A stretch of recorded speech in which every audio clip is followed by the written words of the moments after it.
All right.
One second, I gotta take Mr. Mackey off the list. All right.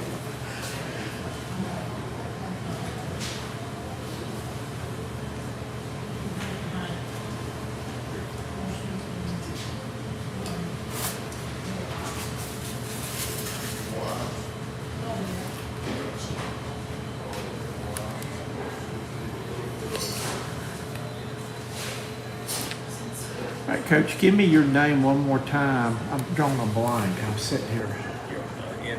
That's right. I don't know why. I have these senior moments.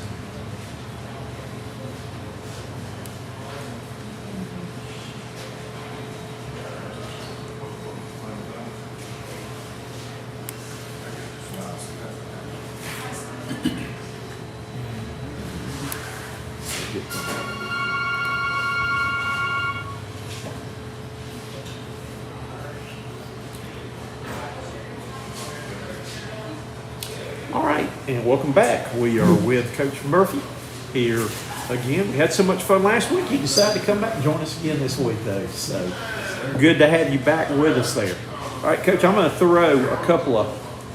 I've been doing some deep thinking here of what I can do to improve the basketball game, and I want to see one of those again when I'm in my little twilight zone from 12 to 2 every morning.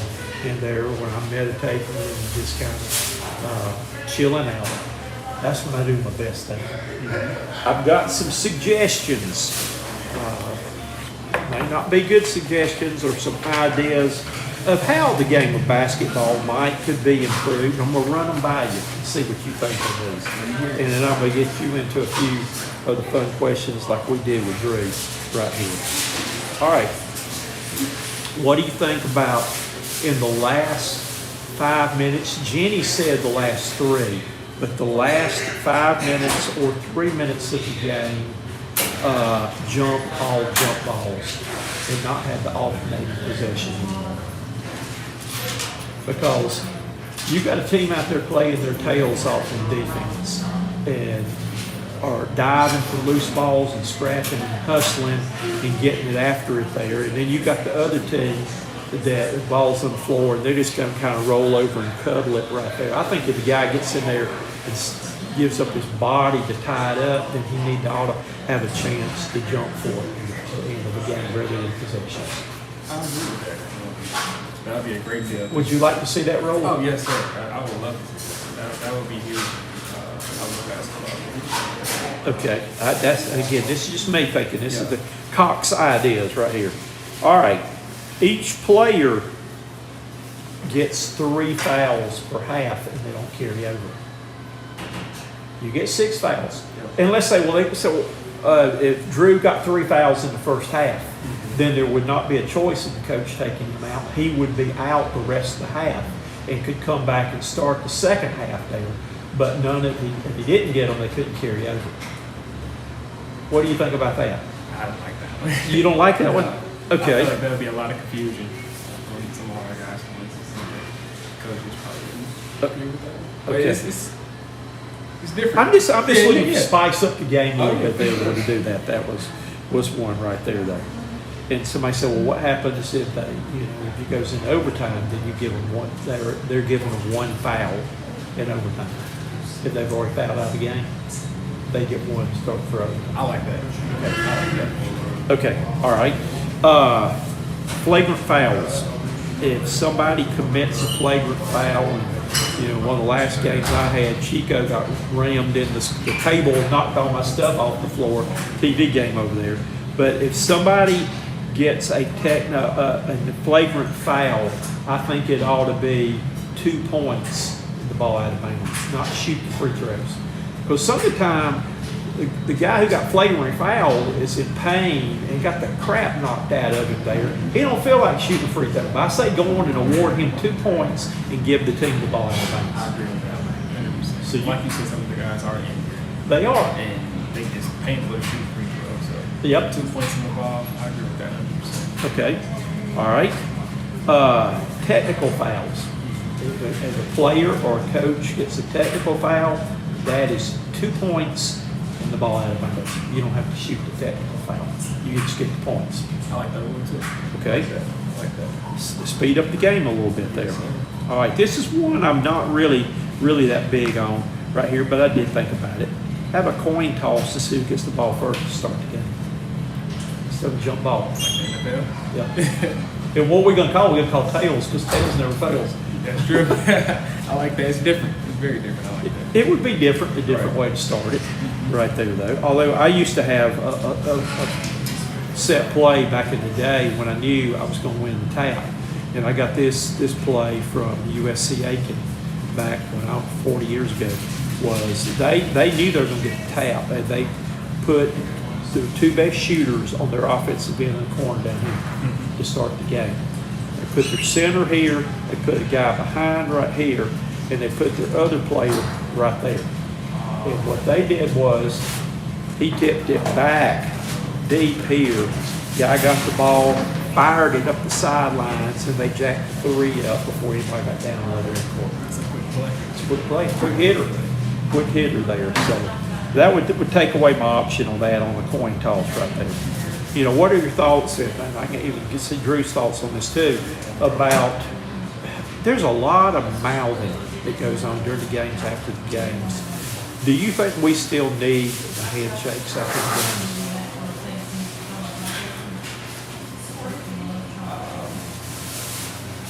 Yeah, I feel like because a lot of the guys, I know they're just in the moment of the game, they're frustrated, they're pushing each other. I feel like we still need that handshake after the game. Because as soon as the game was over with Winthrop though night, I was watching Mr. Dean and Halford really close after the game to see how that handshake was going on. Because during the game, I didn't think either one of them was going to invite the other one to their birthday party. Oh yeah. After the game, I had to stand behind Mr. and he was very respectful. A good game. Okay. Well, I was concerned about that. I was watching very closely with that. So that's why I say that sometimes in the heat of action, you may not always be the best and all. I saw a high school football game this year, and it was this thing that was started on TikTok, to where football in Texas somewhere, where kids would get a towel and they'd go back over after the game, the handshake, and they'd pop the other team and say, "We just kicked your tail," but they wouldn't say put it that way. They'd say it like that. And so I watched a game with Broome High School, who I broadcast for, played Union County High School, and it was a heated contest. And after the game, one of those guys went over and popped one of the Broome players and said, "We just kicked George, you know what?" And they didn't take real so happy with that, and the game ended in a brawl on the field of handshake. We don't need that. No, But I'm saying there's so many idiotic things end up on TikTok there that that's why I wonder about, do we even want to run the risk of doing that? All right. Now this is one that I would like to see. Matter of fact, I even did this when I was coaching on my official stats. I think that a person with a basketball who makes a pass to somebody, makes a great pass to somebody who's open and gets fouled maybe in the act of shooting a layup or inside, that if that player, when they get fouled, if they go to the free throw line and make a free throw, then they should be credited with an assist on that. Because that is a pass that leads to a score. And official scores don't score it that way right now. That's not being scored. I think that needs to be added to assists because I see the great plays on the break. If they dish it off and the person fouls them to keep them from getting layup when it's a great pass that got them the shot. And they don't get anything out of that. So, all right. I got a new philosophy on overtime. Overtime, each team gets one possession on offense. If they both score, you go to a second overtime. If one scores and the other one doesn't, you win. Just one possession each from each team? Yep. I mean, as much as we have a lot of set plays in my playbook. And be a chance you run your best play, you go for it. Because sometimes you'll play 3 or 4 overtimes, still hadn't settled anything. Mm-hmm. And you have those breaks in overtime when, you may go a minute, nobody scored, and all like that. We can just settle this thing right now. You take your best shot. Mm-hmm. You go out there with your best play. If you get fouled, you make the free throws. That's the score for your team. Yes, sir. And AAU, we had kind of did that overtime, which called sudden death. Yeah. Whoever scored first, they win. Whoever, get the stop and they score, we win like that. So I agree with that. Well, I would say make it fair because I used to hate in football the NFL overtime, like in playoffs and all, where the first team to score win. Well, one team was maybe great, but they lost the call and it cost them a chance to play in the Super Bowl because they didn't win the coin toss. Mm-hmm. So I would say that each team will do it equal, kind of like college football right now. We'll give each team one possession to go on offense. Mm-hmm. And to try to break the tie for overtime. And if you don't, you come back and go again. I pull out another set play in my book and go from there. So I like that. So and this one that I watched the other game, I felt bad for Marty the other night when he got teed up, but I know his frustration there. And y'all got some crappy calls in that where the guy walked before they called the foul over there on the sidelines and stuff like that. I think that a coach should get 2 challenge calls per game. Basketball. I agree with that. Because there's a lot of calls, no offense, that some of the refs miss or don't see. Yep. And we should be able to challenge that. They want to go to the monitor for everything else right there. I would think that either you could do it 2 for the game or 1 per half. But there were some critical calls when y'all were pressing coming back, when that guy obviously walked before they called the foul on there. We should have given you the ball back. Instead, they get the free throws and go down and make the 2 free throws. I think critical calls like that, you should have a chance to look at it. So that's some of my things right there of what we could do. I mean, I know they'll never do any of that stuff, but some things that might be done just to spice up the game of basketball. All right, let's go. We're going to get you on the odd questions about some of the fun ones that we got here. Let's see. What month were you born in? April. Okay, April birthday. My daughter was born in April. What day? 21st. She's 23rd. Oh, Taurus. So, yep. Okay, what's your favorite food? Steak taco. Okay, all right. Your favorite color? Blue. All right, that'd rank up there. Me, would you put ketchup on your steak? I've never had ketchup on steak. Really? Yes, sir. Okay. More of an A1 sauce type guy. Okay. All righty. What's your favorite pet? A dog. Okay, I think everybody loves a dog. Have you ever ridden a motorcycle? I had a scooter back in the day. Does that count? Yeah, scooter count. A moped or yeah, moped. That'll count. We'll give you credit for that. Have you ever been skinny dipping? I've never been skinny dipping. Guilty. Have you ever got a speeding ticket? Yes, I have. Okay. What is your most embarrassing moment?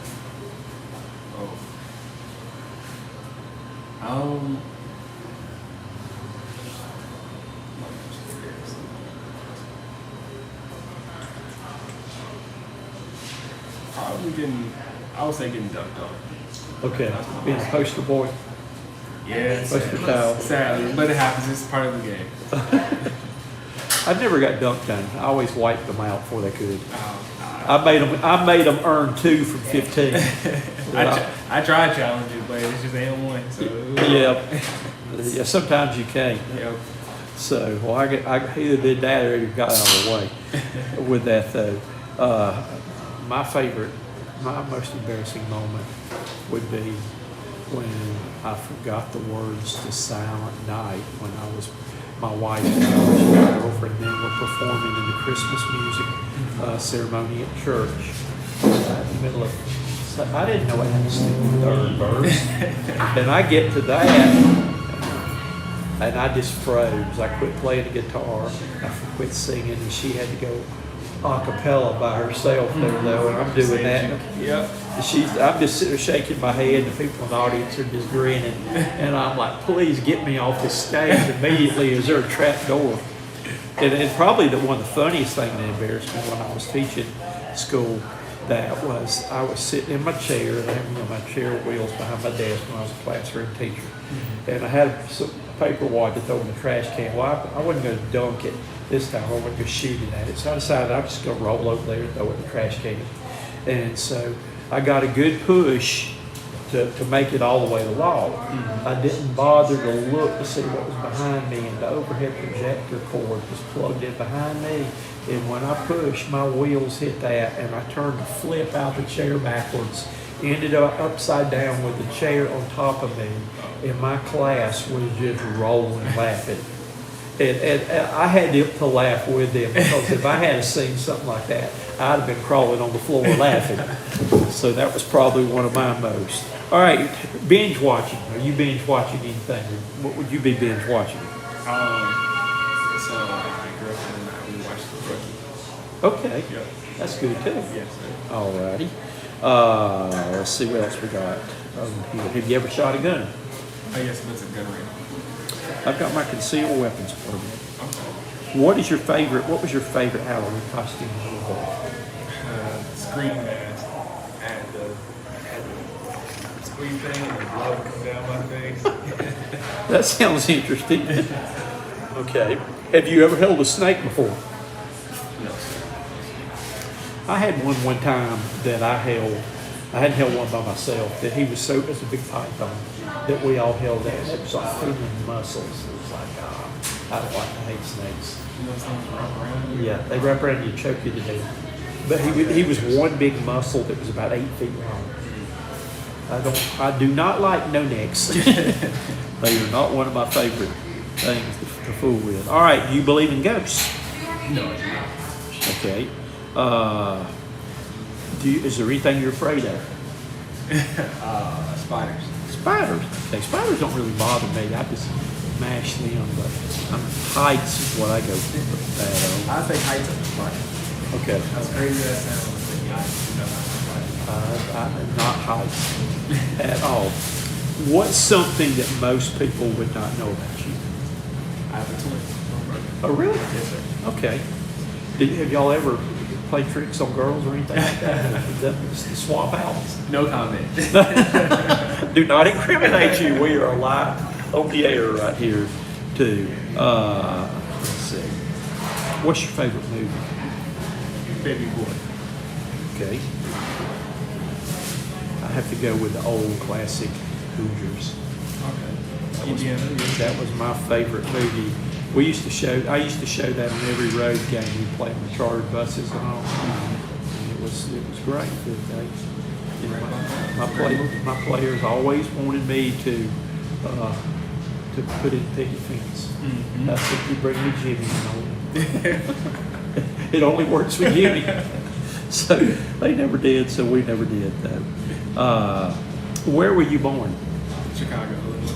Okay, the Windy City. Sir. I have been, let's see, I have changed planes in Chicago. When I went to Green Bay, I changed planes in O'Hare, and I ate at the Wrigley's Fields restaurant. That's pretty big. Yes, sir. That's a good place to eat. That is a busy airport, I think. Yes, sir.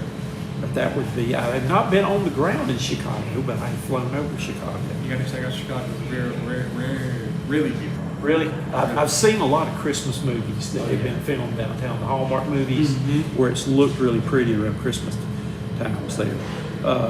Let's see here. What was your all-time favorite Christmas present as a kid?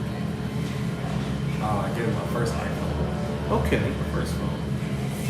I had my Mattel Vroom bicycle. Okay. And it was, you put the little key in the motor and you turn it on and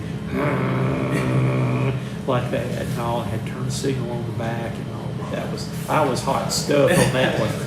I was, you know what, on wheels on my Varun bicycle right there though.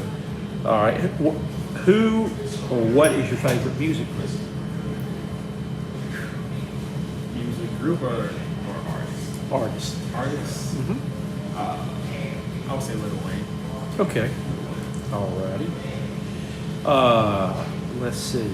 What were your fantasies growing up? Just playing occasional basketball for that was my dream. Making a tournament. Just kind of like and hopefully going to the NBA. That was all my goals right there. I understand those. Fell one short. Not getting to the NBA. Went to the tournament, played Division I together. So I'm grateful for what I got. Well, that's great. That is. I had to adjust mine a little along the way there. Can you do CPR? Yes, sir. Okay. So, are the breaths still 30 breaths? Yes, sir. CPR? I hadn't changed that. I'm a first responder. So, have you ever done anything heroic before?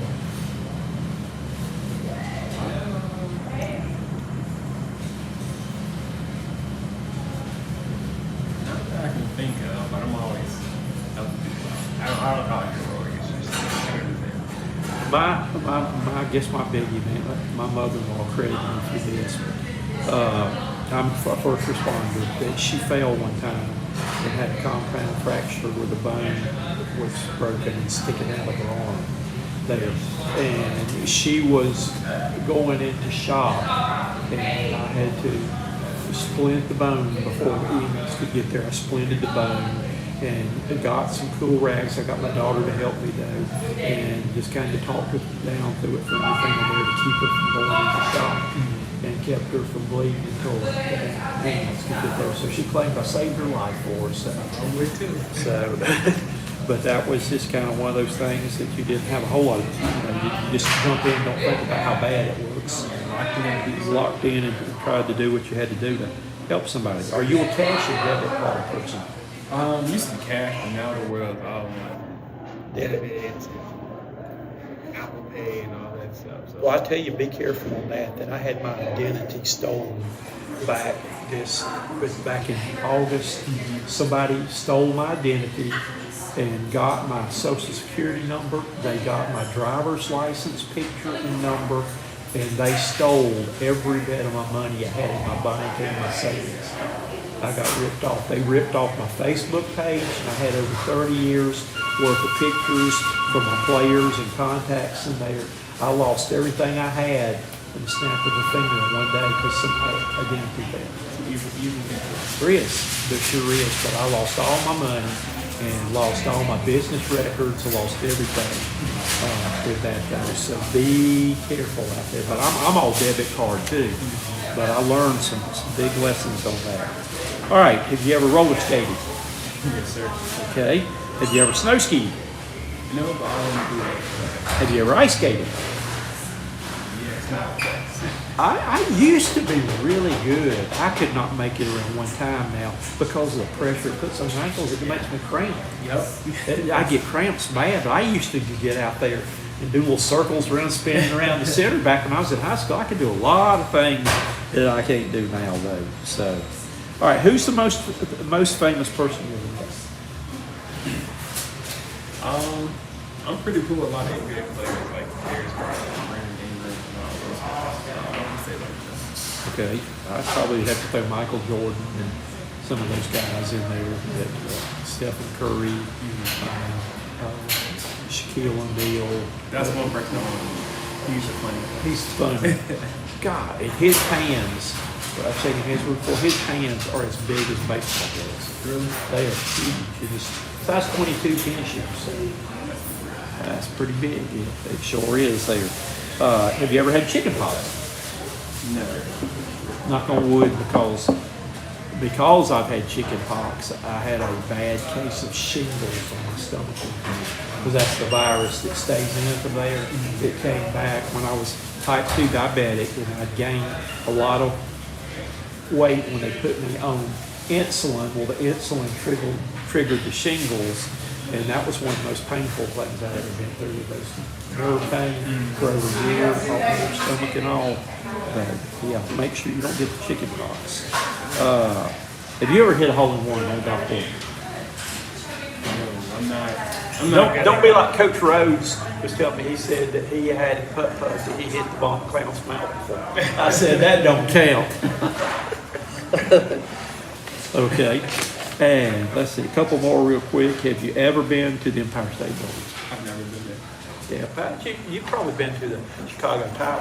Oh, the Sears Tower? The Sears Tower? Yes, sir. That's a long way up there. Over. It's pretty scary, but it's a beautiful scene. I bet it would be, but you wouldn't catch me there.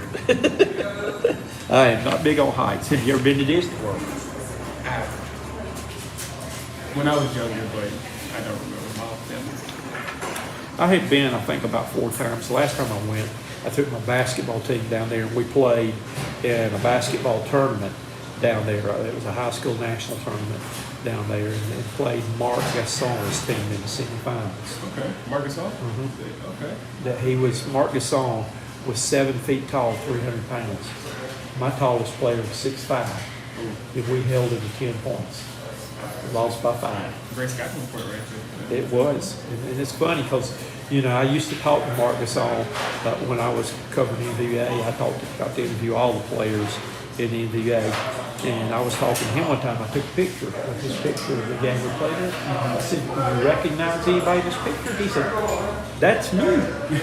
I said, "Yes, we played." I said, "My high school team I coached played against your team in a tournament down at Disney World down there. Did we win?" I said, "Yes, you won." Good. So that was about our conversation with that, though. So, yeah, that I've been to Disney World several times down there. It's kind of a neat place there, though. And the last question is, have you ever had to serve on jury duty? My girlfriend has, and she said she loved it.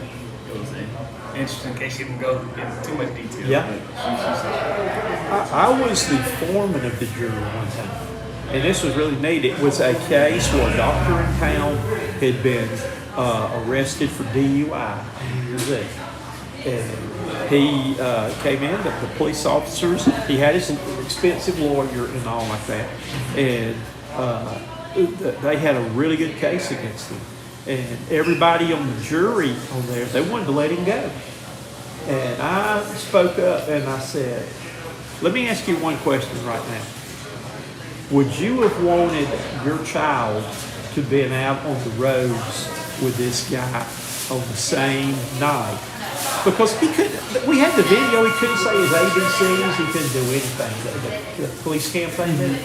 I said, would you have wanted to have a member of your family, or if you have a child, driving on the same road with this man that night, with him being in the shape he was in? And they said, no. I said, well, how can you set him guilty? I mean, how can you make him innocent then? And so I reversed the whole people. I held out and we got a guilty verdict. Oh, wow. So that was fun. Oh, wow. So we got him for that, though. Well, I'm through being Judge Judy for the day today. Coach Murphy has been with us again this week, and we have Drew McConnell with us. Enjoy the rest of your week off, which we know it's not, though. And good luck to you the rest of the season. Hang in there, and again, I'm still saying the good Lord's got bigger, better things in store for you. Just hang in there.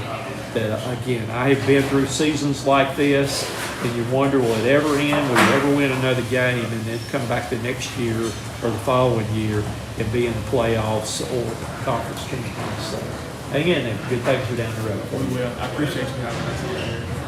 Thank you. Well, we appreciate you coming. Thanks again. Yes, sir. Thank you. All right.